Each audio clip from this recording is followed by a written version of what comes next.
देखिए, जो अभी हाल ही में 2 हादसे हुए, एक बुमाई सोपोर में वसीम मीर के साथ जिस तरह उसको निहत्ते आदमी को, एक ट्रक ड्राइवर गरीब है, जिस तरह उसको गोली मार दी गई, और जो डॉक्टर ने भी बताया कि बहुत नजदीकी से उसको गोली मार दी गई। टायर की वजह से उसको गोली नहीं लगी, बल्कि स्ट्रेट उसको गोली मार दी गई।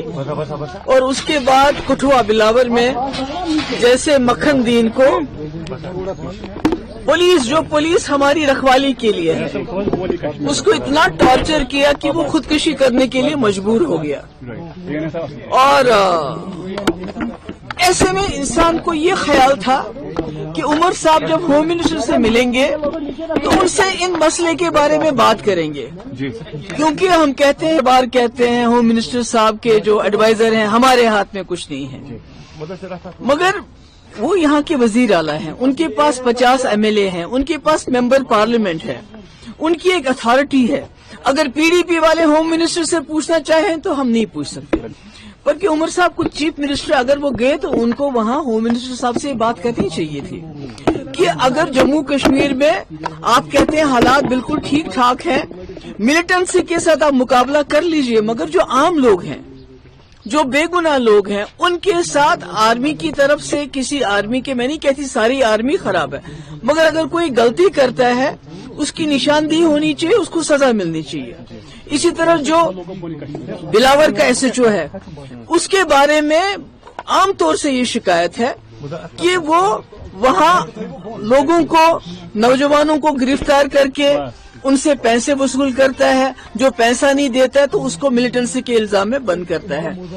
आपने भी वो वीडियो देखी होगी मक्खन दीन की, वो तो दिल दहलाने वाली चीज है। 25 साल का जवान, छोटे छोटे 2 बच्चे, तो उसको इतना मजबूर किया गया कि कुरान पाक को हाथ में लेके वो खुदकुशी करता है।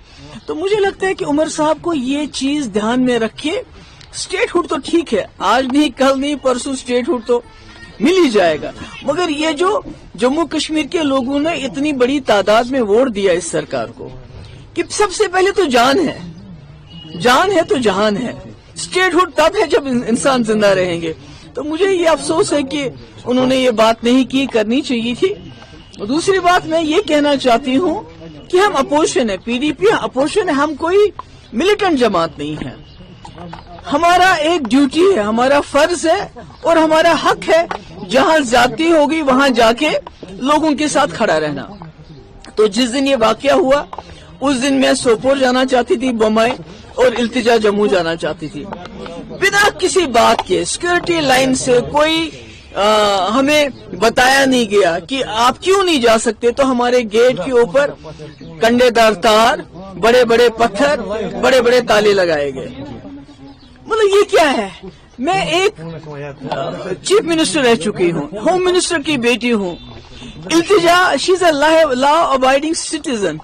तो आप बिना हमें बताए, कोई वजह के बिना क्या कहे, हमारे दरवाजे को लॉक कर देते हैं, ताला लगाते हैं। यहाँ तक कि जो उसकी गाड़ी थी, उसके जो PSO उनको रोका गया, उनको बोला कि आप वहाँ नहीं जाएंगे। अगर आपने उनके PSO को खुद रोका, गाड़ी उसको भेजी नहीं, तो फिर आपने उन्हीं PSO को कैसे सस्पेंड किया? उनका कसूर क्या है?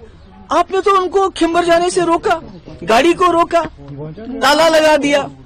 तो देखिए, जो SHO इन्वॉल्व है उसके खिलाफ क्या एक्शन है हमें कोई मालूम नहीं है। जो आर्मी वाला इन्वॉल्व है बुमाई किलिंग में, उसके खिलाफ क्या एक्शन हुआ हमें कोई मालूम नहीं है, उसके बारे में कोई इन्फॉर्मेशन नहीं है। मगर इल्तिजा के 2 PSO जिनका कोई कसूर नहीं है, हमीद और बशारत, जो इसलिए साथ है कि उनको इल्तिजा की प्रोटेक्शन करनी है, बल्कि इल्तिजा की जासूसी नहीं करनी है, तो उनको इसलिए सजा दी गई कि आप इल्तिजा की जासूसी क्यों नहीं करते हो। तो मैं समझती हूँ बहुत ही अफसोस की बात है। मेरी गुजारिश है गवर्नमेंट ऑफ इंडिया से कि जम्मू कश्मीर के आप इस रिश्ते को घसीटिए मत, इस रिश्ते को इज्जत से अपने साथ चलाने की कोशिश कीजिए। और वो तब तक नहीं चल सकता जब तक जहां जो ह्यूमन राइट्स वायलेशंस होती हैं, जब तक उसमें आप जो रिस्पॉन्सिबल हो उनको अकाउंटेबल नहीं बनाएंगे। उसके लिए आपको एग्जाम्पल बनानी चाहिए। बुमाई में जो हादसा हुआ और जो कठुआ में हादसा हुआ, उनको सख्त से सख्त सजा दी जानी चाहिए। اور جو التجا کے جو PSO ہے جن کو خواہ میں آپ نے سسپینڈ کیا ہے ان کا سسپینشن آرڈر ریووک کرنا چاہیے. اگر آپ کی آنکھ میں تھوڑا سا وہ کہتے ہیں نا کہ لحاظ ہے. خبر آ رہی ہے جی ڈاکٹر فاروق عبداللہ صاحب جو ہے وہ آگے بڑھ رہے ہیں اور گٹھ جوڑ کر رہے ہیں. کیا آپ کو لگتا ہے کہ یہ بات سچ ہے یا اس میں کوئی I have no comments to offer on that.